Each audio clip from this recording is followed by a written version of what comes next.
മലബാർ കേന്ദ്രഭരണ പ്രദേശം കോഴിക്കോട് പുതിയ തലസ്ഥാനം.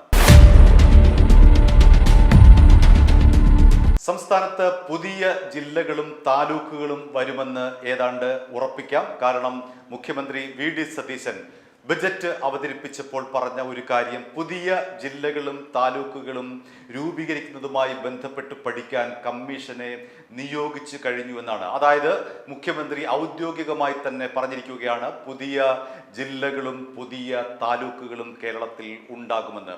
മലപ്പുറമാണ് ഇതിലെ ഒന്നാമത്തെ ജില്ല. നമുക്കെല്ലാവരും അറിയാവുന്നതുപോലെ തന്നെ മുസ്ലിം ലീഗിന്റെ കാലാകാലങ്ങളിലായിട്ടുള്ള ഒരു ആവശ്യമാണ് മലപ്പുറത്തെ വെട്ടിമുറിക്കുക എന്നുള്ളത്. പിന്നീട് വന്നിട്ടുള്ള മുഴുവൻ തീവ്രവാദ സംഘടനകളും, ജമാഅത്തെ ഇസ്ലാമി അടക്കമുള്ള മുഴുവൻ സംഘടനകളും ഒളിഞ്ഞും പാത്തും പരസ്യമായിട്ടും രഹസ്യമായിട്ടുമൊക്കെ കാലാകാലങ്ങളായി പതിറ്റാണ്ടുകളായി ആവശ്യപ്പെട്ടുകൊണ്ടിരിക്കുന്ന ഒരു വാദമാണ് മലപ്പുറത്തെ വെട്ടിമുറിക്കുക എന്നുള്ളത്. കുറച്ചുകൂടി തീവ്രവാദ സംഘടന പറഞ്ഞത്, കുറച്ചുകൂടി ആ വെട്ടിമുറിക്കലിൽ തീരാത്ത ആഗ്രഹമുള്ള കുറെ മത തീവ്രവാദികൾ പറഞ്ഞത്, ഇങ്ങനെ വെട്ടിമുറിച്ചത് കൊണ്ട് മാത്രം കാര്യമായില്ല. ആന്ധ്രാപ്രദേശ് കണ്ടില്ലേ വിഭജിച്ച് തെലുങ്കാനയാക്കിയത്, അതുപോലെ മലബാർ മേഖലയെ വിഭജിച്ചുകൊണ്ട് പുതിയ ഒരു സംസ്ഥാനം തന്നെ വേണമെന്ന് ആവശ്യപ്പെട്ടുകൊണ്ടുള്ള തീവ്രവാദികളുടെ പ്രസ്താവനകൾ ഉണ്ടായിട്ടുണ്ട്. അതൊന്നും തന്നെ ഈ മതേതര കേരളം മറന്നു കാണില്ല. ഇപ്പോൾ മുസ്ലിം ലീഗ് രംഗത്ത് വന്നിരിക്കുന്നു, ജമാഅത്തെ ഇസ്ലാമി രംഗത്ത് വന്നിരിക്കുന്നു. മലപ്പുറത്തെ വെട്ടിമുറിക്കുക എന്നുള്ള തങ്ങളുടെ കാലാകാലങ്ങളുടെ ആവശ്യം നടപ്പിലാക്കണമെന്നാണ് ആവശ്യം. ആ ആവശ്യം മുഖ്യമന്ത്രി വി.ഡി. സതീശൻ അംഗീകരിക്കാനുള്ള പ്രധാനപ്പെട്ട ഒരു കാരണം, ഒരു പ്രധാനപ്പെട്ട രാഷ്ട്രീയ സാഹചര്യം നമുക്കറിയാമല്ലോ. 3 പേരാണ് കോൺഗ്രസിന്റെ മുഖ്യമന്ത്രിമാരാകാനായി മത്സരിച്ചത്. വി.ഡി. സതീശൻ, രമേശ് ചെന്നിത്തല, കെ.സി. വേണുഗോപാൽ. ഇതിൽ വി.ഡി. സതീശനെ അനുകൂലിച്ചവരാണ് മുസ്ലിം ലീഗും ജമാഅത്തെ ഇസ്ലാമിയും അടക്കമുള്ള സംഘടനകൾ. മുസ്ലിം ലീഗ് രാഷ്ട്രീയ പാർട്ടിയാണെങ്കിൽ ജമാഅത്തെ ഇസ്ലാമി തീവ്ര വർഗീയ നിലപാടുള്ള മുസ്ലിം സംഘടനയാണ്. SDP അടക്കമുള്ള, സമസ്ത അടക്കമുള്ള, കേരള ജമയത്തുൽ ഉലമ അടക്കമുള്ള മുഴുവൻ മുസ്ലിം സംഘടനകളും കാലാകാലങ്ങളായി ആവശ്യപ്പെടുന്ന ഒരു കാര്യം, മലപ്പുറത്തെ വെട്ടിമുറിക്കൂ, മലപ്പുറത്തെ വെട്ടിമുറിക്കൂ. അവർ അതിന് പറയുന്ന നിരവധി ന്യായങ്ങളുണ്ട്. ഭരണപരമായിട്ടുള്ള സൗകര്യം എന്നുള്ള ഒരു മുഖപടം വെച്ചുകൊണ്ടാണ് അവർ മലപ്പുറം ജില്ലയെ വെട്ടിമുറിക്കാൻ ആവശ്യപ്പെടുന്നത്. യഥാർത്ഥത്തിൽ അതാണോ ശരി? അല്ല. മലപ്പുറം ജില്ലയെ 2ആയി വെട്ടിമുറിച്ചു കഴിഞ്ഞാൽ കൂടുതൽ മുസ്ലിം MLA-മാർ ഉണ്ടാകും. അങ്ങനെ ഒരു വലിയ വിഭാഗം മുസ്ലിം ഭരണകൂടം കേരളത്തിൽ സ്ഥാപിക്കപ്പെടുമെന്ന് വിശ്വസിക്കുന്നവരേറെയാണ്. എല്ലാ മുസ്ലിങ്ങളെ അടച്ചാക്ഷേപിക്കുകയല്ല. ഇവിടുത്തെ ബഹുഭൂരിപക്ഷം മുസ്ലിങ്ങളും മതേതര വിശ്വാസികളാണ്. അവരൊന്നും തന്നെ മുസ്ലിം ലീഗിന്റെയും ഈ പറയുന്ന SDP-യുടെയും ജമാഅത്തെ ഇസ്ലാമിയുടെയും അജണ്ടയിൽ കുരുങ്ങുന്നവരല്ല. അവരിവിടുത്തെ നിയമത്തെ അനുസരിക്കുന്നവരാണ്. അവരിവിടുത്തെ മതേതരം കാത്തു സൂക്ഷിക്കാൻ വേണ്ടി ജീവൻ വരെ കളയാൻ തയ്യാറായിട്ടുള്ള ഭൂരിപക്ഷം വരുന്ന മുസ്ലിങ്ങളാണ്. അവർക്കിടയിലേക്കാണ് ഇത്തരത്തിലുള്ള ഒരു വാദം എത്രയോ പതിറ്റാണ്ടുകളായി ഈ പറയുന്ന തീവ്രവാദ സംഘടനകളും മുസ്ലിം ലീഗ് എന്ന് പറയുന്ന മതവാദ സംഘടനയും ഉന്നയിക്കുന്നത്. 2015 മലപ്പുറം ജില്ലാ പഞ്ചായത്ത് പാസാക്കിയ ഒരു പ്രമേയമുണ്ട്, മലപ്പുറത്തെ വെട്ടിമുറിക്കൂ എന്നുള്ളത്.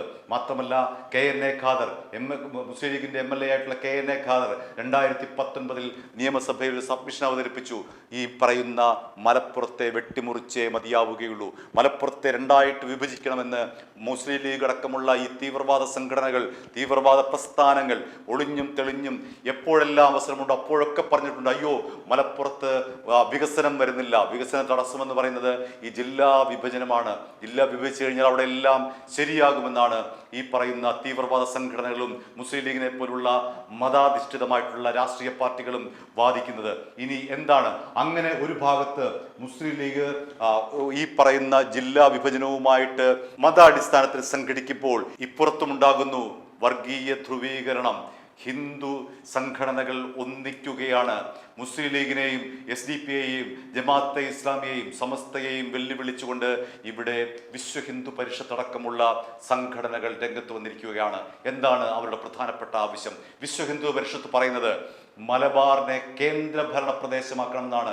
മലപ്പുറത്തെ ഒരു കാരണവശാലും വിഭജിക്കാൻ സമ്മതിക്കില്ല എന്നാണ് വിശ്വ ഹിന്ദു പരിഷത്ത് പറഞ്ഞിരിക്കുന്നത്. മലബാറിനെ കേന്ദ്രഭരണ പ്രദേശമാക്കണം. ഏതുപോലെ കാശ്മീരിൽ ലഡാക്കിനെ കേന്ദ്രഭരണ പ്രദേശമാക്കിയതുപോലെ ഭരണഘടനയുടെ ആർട്ടിക്കിൾ 3 പ്രകാരം കേന്ദ്ര സർക്കാരിന് പ്രത്യേക അധികാരമുണ്ട് ഒരു പ്രദേശത്തെ കേന്ദ്രഭരണ പ്രദേശമാക്കാൻ. ആ ആർട്ടിക്കിൾ ഉപയോഗിച്ചുകൊണ്ട് ഇപ്പോൾ ഭരിക്കുന്നത് നരേന്ദ്രമോദി സർക്കാരാണ്, BJP സർക്കാരാണ്. ആ സർക്കാർ ആർട്ടിക്കിൾ 3 പ്രകാരം മലബാറിനെ പ്രത്യേക കേന്ദ്ര ഭരണ പ്രദേശമാക്കി മാറ്റണമെന്ന് വിശ്വ ഹിന്ദു പരിഷത്ത് ഇപ്പോൾ പരസ്യമായി ആവശ്യപ്പെട്ടിരിക്കുകയാണ്. മാത്രമല്ല, വിശ്വ ഹിന്ദു പരിഷത്തിന്റെ രണ്ടാമത്തെ ആവശ്യം എന്ന് പറയുന്നത് ഒന്നുകിൽ കേരളത്തിന്റെ തലസ്ഥാനം കോഴിക്കോടാക്കുക, അല്ലെങ്കിൽ തലസ്ഥാനം മലപ്പുറമാക്കുക. കേരളത്തിന്റെ തലസ്ഥാനം തിരുവനന്തപുരമാണെങ്കിൽ ഇപ്പോൾ ഈ മുസ്ലിം സംഘടനകളെ ചേർത്തുകൊണ്ട് വിശ്വ ഹിന്ദു പരിഷത്ത് പറയുന്നത് ഈ പറയുന്ന തലസ്ഥാനത്തെ തിരുവനന്തപുരത്ത് നിന്ന് മാറ്റൂ, കോഴിക്കോട്ടേക്ക് മാറ്റൂ, അല്ലെങ്കിൽ മലപ്പുറത്തേക്ക് മാറ്റൂ. മലപ്പുറമാണ് പുതിയ തലസ്ഥാനം, അല്ലെങ്കിൽ കോഴിക്കോടാണ് പുതിയ തലസ്ഥാനം. വിശ്വ ഹിന്ദു പരിഷത്ത് വെക്കുന്ന ഫോർമുല എന്താണ്? ഒന്ന്, മലബാറിനെ ഒരു കാരണവശാലും മലപ്പുറത്തെ ഒരു കാരണവശാലും വെട്ടിമുറിക്കാൻ കഴിയില്ല. കാരണം അങ്ങനെ വന്നു കഴിഞ്ഞാൽ അത് സാമുദായിക സന്തുലനാവസ്ഥ തകർക്കും. മുസ്ലിം ഭൂരിപക്ഷമുള്ള 2 ജില്ലകൾ ഉണ്ടാകുന്നതാണ്. ഏതാണ്ട് 70%-അധികത്തോളം മുസ്ലിം ഭൂരിപക്ഷമുള്ള 2 പ്രദേശങ്ങളായി, 2 ജില്ലകളായി മാറുമെന്നുള്ള ഉത്കണ്ഠയാണ് വിശ്വ ഹിന്ദു പരിഷത്ത് അടക്കമുള്ള ഹിന്ദു സംഘടനകൾ ഇവർക്ക് ബദലായി ഉന്നയിക്കുന്നത്. അതുകൊണ്ട് ഈ മലബാറിനെ കേന്ദ്രഭരണ പ്രദേശമാക്കിക്കൊണ്ട് കോഴിക്കോടിനെയും മലപ്പുറത്തെയോ, ഒന്നുകിൽ കോഴിക്കോട് അല്ലെങ്കിൽ മലപ്പുറം, ഈ 2 സ്ഥലങ്ങളിൽ ഏതെങ്കിലും ഒന്നിനെ കേരളത്തിന്റെ തലസ്ഥാനമാക്കി മാറ്റണം. എങ്ങനെയുണ്ട്? വെറുതെ നിന്ന വിശ്വ ഹിന്ദു പരിഷത്താണ്, വെറുതെ നിന്ന ഹിന്ദു സംഘടനകളാണ് ഈ പറയുന്ന മുസ്ലിങ്ങളടക്കം, SDP അടക്കം, ജമാഅത്തെ ഇസ്ലാമി അടക്കം ചൊറിഞ്ഞതുകൊണ്ടാണ് അവരിങ്ങനെ പറയുന്നത്. വേണ്ടി വന്നാൽ അവർക്ക് നടത്തിയെടുക്കാൻ കഴിയും. കാരണം ഇപ്പോൾ കേന്ദ്രം ഭരിക്കുന്നത് നമുക്കറിയാമല്ലോ BJP സർക്കാരാണ്. അവർ വേണ്ടി വന്നു കഴിഞ്ഞാൽ അത്തരത്തിലുള്ള നീക്കത്തിലേക്ക് വിശ്വ ഹിന്ദു പരിഷത്ത് അടക്കമുള്ള ഇവിടുത്തെ ഹിന്ദു സംഘടനകൾ മുന്നോട്ട് പോയാൽ എന്തായിരിക്കും അവസ്ഥ? മാത്രമല്ല, വിശ്വ ഹിന്ദു പരിഷത്ത് പറയുന്ന ഒരു കാര്യം ശരിയാണ്. ഭരണഘടനയുടെ ആർട്ടിക്കിൾ 3 പ്രകാരം ഒരു പ്രദേശത്തെ കേന്ദ്രഭരണ പ്രദേശമാക്കി മാറ്റാൻ കേന്ദ്ര സർക്കാരിന് അധികാരമുണ്ട്. അങ്ങനെ വിശ്വ ഹിന്ദു പരിഷത്ത് അടക്കമുള്ളവർ ഇതിന്റെ ഭവിഷ്യത്തിനെ ചൂണ്ടിക്കാണിച്ചുകൊണ്ട് മതാടിസ്ഥാനത്തിലുള്ള വിഭജനമാണ് ഇതെന്ന് കേന്ദ്ര സർക്കാരിനെ ബോധ്യപ്പെടുത്തി കഴിഞ്ഞാൽ ഒരുപക്ഷെ ഭരണഘടനയുടെ ആർട്ടിക്കിൾ 3 പ്രകാരം കേന്ദ്ര സർക്കാർ, BJP സർക്കാർ മലബാറിനെ കേന്ദ്രഭരണ പ്രദേശമാക്കി മാറ്റാനുള്ള സാധ്യത ഏറെയാണ്. ഒപ്പം തന്നെ അവരുടെ രണ്ടാമത്തെ ആവശ്യം, വിശ്വ ഹിന്ദു പരിഷത്തിനടക്കമുള്ള രണ്ടാമത്തെ ആവശ്യം കോഴിക്കോട് തലസ്ഥാനമാക്കുക എന്നുള്ളതാണ്, അല്ലെങ്കിൽ മലപ്പുറം തലസ്ഥാനമാക്കുക എന്നുള്ളതാണ്. അതും ഒരുപക്ഷെ കേന്ദ്രത്തിന് അംഗീകരിക്കേണ്ടി വന്നേക്കാം. അതുകൊണ്ട് ഒരു ഭാഗത്ത് മാത്രമല്ല മതം, അതുകൊണ്ട് മതം വെച്ച് കളിക്കരുത്. KN ഷാജി പറയുന്നത് പോലെ മതമാണ് മതമാണ് മതമാണ് പ്രശ്നം എന്ന് പറയുമ്പോൾ ഇപ്പുറത്തും വരുന്നു, ഇവിടെയും വരുന്നുണ്ട്, ഇവിടെയും മതമാണ് പ്രശ്നം എന്ന് പറയുന്നുണ്ട്. അങ്ങനെ ഈ പറയുന്ന മുസ്ലിം ലീഗ് എരുതിയിൽ എണ്ണയൊഴിക്കുകയാണ്. ആ എണ്ണയിൽ കിടന്ന് പൊള്ളുകയാണ് VD സതീശൻ. അദ്ദേഹത്തിന് ആ ചൂട് എണ്ണയിൽ നിന്ന് പുറത്തു വരാൻ കഴിയില്ല. കാരണം അദ്ദേഹത്തിന് വേണ്ടി ബാധിച്ചതും അദ്ദേഹത്തിന് വേണ്ടി മുഖ്യമന്ത്രി സ്ഥാനത്തിന് വേണ്ടി തെരുവിലിറങ്ങിയതും ലീഗും ജമാഅത്തെ ഇസ്ലാമിയാണെന്നുള്ള കാര്യം അദ്ദേഹത്തിന് അറിയാം. അതുകൊണ്ട് അവരെ വെറുപ്പിച്ചുകൊണ്ടുള്ള ഒന്നും തന്നെ സതീശന്റെ ഭാഗത്ത് നിന്നുണ്ടാകില്ല.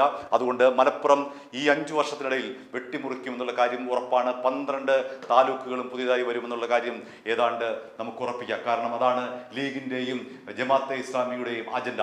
ഇനി ഏതെല്ലാമാണ് പുതിയ ജില്ലകളെന്ന് നമുക്ക് പരിശോധിക്കാം. മുസ്ലിം ലീഗിനെ പോലെ കോൺഗ്രസ് കാലാകാലങ്ങളായി ഉന്നയിച്ചു വരുന്ന ഒരു കാര്യമാണ് എറണാകുളത്തെ വെട്ടിമുറിക്കുക എന്നുള്ളത്. 1982 കരുണാകരനാണ് ഈ ഒരു ആവശ്യം മുന്നോട്ട് വെച്ചത്. എറണാകുളത്തെ 2ആയി വിഭജിച്ചുകൊണ്ട് മൂവാറ്റുപുഴ എന്ന് പറയുന്ന ഒരു ജില്ല രൂപീകരിക്കണമെന്ന് 85 കരുണാകരൻ പറഞ്ഞപ്പോൾ അതിനെ എതിർത്ത് തോൽപ്പിച്ചത് കേരള കോൺഗ്രസ് നേതാവായിട്ടുള്ള PJ ജോസഫും കൂട്ടരുമാണ്. കേരള കോൺഗ്രസ് ആണ് കരുണാകരന്റെ ആ ആവശ്യത്തെ അന്ന് എതിർത്ത് പരാജയപ്പെടുത്തിയത്. കോൺഗ്രസിന്റെ ഉള്ളിലുമുണ്ട് ഇത്തരം വിഭജനം. എറണാകുളത്തെ വിഭജിക്കുക എന്നുള്ളതാണ് കോൺഗ്രസിന്റെ പ്രഖ്യാപിത അജണ്ട.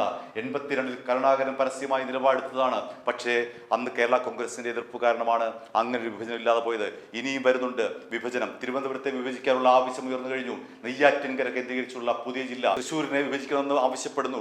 ഷൊർണൂർ കേന്ദ്രീകരിച്ച് ജില്ല വരണമെന്ന് ആവശ്യപ്പെടുന്നു. പാലക്കാടിനെ വെട്ടിമുറിക്കണം, വടകര കേന്ദ്രീകരിച്ചിട്ട് പുതിയൊരു വടകര ജില്ല വേണമെന്നുള്ള ആവശ്യം ഉയരുന്നു. കൊല്ലം വെട്ടിമുറിക്കണം എന്ന് പറയുന്നു. കൊല്ലത്തെ കിഴക്കൻ മേഖല പത്തനാപുരമോ കൊട്ടാരക്കരയോ കേന്ദ്രീകരിച്ചുകൊണ്ട് പുതിയ ജില്ല വേണമെന്നുള്ള ആവശ്യം പലയിടത്തും ശക്തമായി വരികയാണ്. അങ്ങനെ പലയിടത്തും മലപ്പുറത്തെ വെട്ടിമുറിച്ചാൽ ഇവിടെയൊക്കെ വെട്ടിമുറിക്കേണ്ടി വരും. അതൊക്കെ തന്നെ മതാടിസ്ഥാനത്തിലോ രാഷ്ട്രീയ അടിസ്ഥാനത്തിലോ ആകും. അതുകൊണ്ട് ഈ പറയുന്ന ഈ ജില്ലകളെ കഷണങ്ങളാക്കുന്ന രാഷ്ട്രീയ നേതാക്കൾക്ക് താൽക്കാലിക ലാഭം കൊയ്യാം. അവർക്ക് മതാടിസ്ഥാനത്തിലുള്ള വോട്ടുകൾ കിട്ടും, രാഷ്ട്രീയ അടിസ്ഥാനത്തിലുള്ള വോട്ടുകൾ കിട്ടും.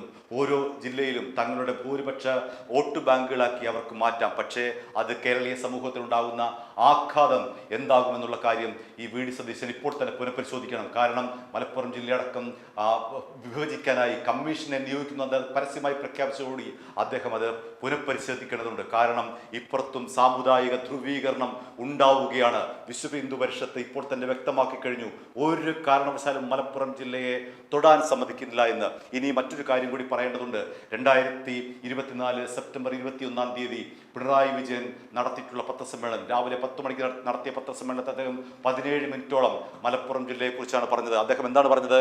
സ്വർണ്ണക്കടത്ത് മലപ്പുറം ജില്ല കേന്ദ്രീകരിച്ച് നടക്കുന്നുണ്ട്, കരിപ്പൂർ വിമാനത്താവളം കേന്ദ്രീകരിച്ച് കള്ളപ്പണ ഇടപാടുകൾ, ഹവാല ഇടപാട് നടക്കുന്നുണ്ട്. 124.7 കിലോഗ്രാം സ്വർണ്ണമാണ് മലപ്പുറത്ത് നിന്ന് പിടിച്ചത്. 87.22 കോടി രൂപയുടെ ഹവാലപ്പണം പിടിച്ചെടുത്തു. പറയുന്നത് പിണറായി വിജയനാണ്. മുസ്ലിങ്ങളോട് ഏറ്റവും കൂടുതൽ അടുത്ത് നിൽക്കുന്ന, മുസ്ലിം സംഘടനകളോട് ഏറ്റവും കൂടുതൽ അടുത്ത് നിൽക്കുന്ന ആളാണ് പിണറായി വിജയൻ. ആ പിണറായി വിജയന് പോലും പറയേണ്ടി വന്നിരിക്കുന്നു, മലപ്പുറത്ത് സ്വർണ്ണക്കടത്തുണ്ട്, മലപ്പുറത്ത് ഹവാല ഇടപാടുണ്ട് എന്ന് പറഞ്ഞത് കേരളത്തിലെ മുഖ്യമന്ത്രിയായ പിണറായി വിജയനാണ്. അങ്ങനെ നോക്കുമ്പോൾ ഏറ്റവും അപകടകരമായിട്ടുള്ള ഒരു കാര്യമാണ് ഈ മലപ്പുറം ജില്ലയെ വെട്ടിമുറിക്കുക എന്നുള്ളത്. അത് നമ്മുടെ മതേതര സമുദായത്തെ, അല്ലെങ്കിൽ കേരളം എന്ന് പറയുന്ന മതേതര സൊസൈറ്റിയെ, മതേതര സമൂഹത്തെ അതിൻ്റെ നെഞ്ചിലേക്ക് കൊടുവാളുകൊണ്ട് വെട്ടിമുറിക്കുന്നതിന് തുല്യമാണ്. കേരളമാകെ വെട്ടിമുറിക്കുന്ന തുല്യമാണ് മലപ്പുറത്തെ വെട്ടിമുറിക്കുന്നത്. അത്തരത്തിലുള്ള നിലപാടുകളിലേക്ക് പോകാതെ ഈ പറയുന്ന തൽസ്ഥിതി തുടരുക എന്നുള്ളതാണ് ഏറ്റവും പ്രധാനപ്പെട്ട കാര്യം. അല്ലെങ്കിൽ ഈ പറഞ്ഞതുപോലെ വിശ്വ ഹിന്ദു പരിഷത്ത് സമ്മർദ്ദം ചെലുത്തിക്കൊണ്ട് മലബാറിൽ പുതിയ കേന്ദ്രഭരണ പ്രദേശം വരണം, കോഴിക്കോടും മലപ്പുറമോ തലസ്ഥാനമാക്കണം എന്നുള്ള ആവശ്യം അവർ കടുപ്പിച്ചാൽ എന്തായിരിക്കും സ്ഥിതി? നമ്മുടെ മനസ്സുകൾ രണ്ടായി, മൂന്നായി മതത്തിൻ്റെ അടിസ്ഥാനത്തിൽ വിഭജിച്ചു പോകുന്ന കാഴ്ച, കേരളീയൻ മതത്തിൻ്റെ അടിസ്ഥാനത്തിൽ വിഭജിച്ചു പോകുന്ന കാഴ്ചയായിരിക്കും ഭാവിയിൽ കാണേണ്ടി വരിക. i2i News, an eye for truth. i2i News subscribe ചെയ്തിട്ടില്ലാത്തവർ ഇപ്പോൾ തന്നെ സബ്സ്ക്രൈബ് ചെയ്യുക. നോട്ടിഫിക്കേഷൻ ലഭിക്കുവാൻ ബെൽ ബട്ടണും അമർത്തുക.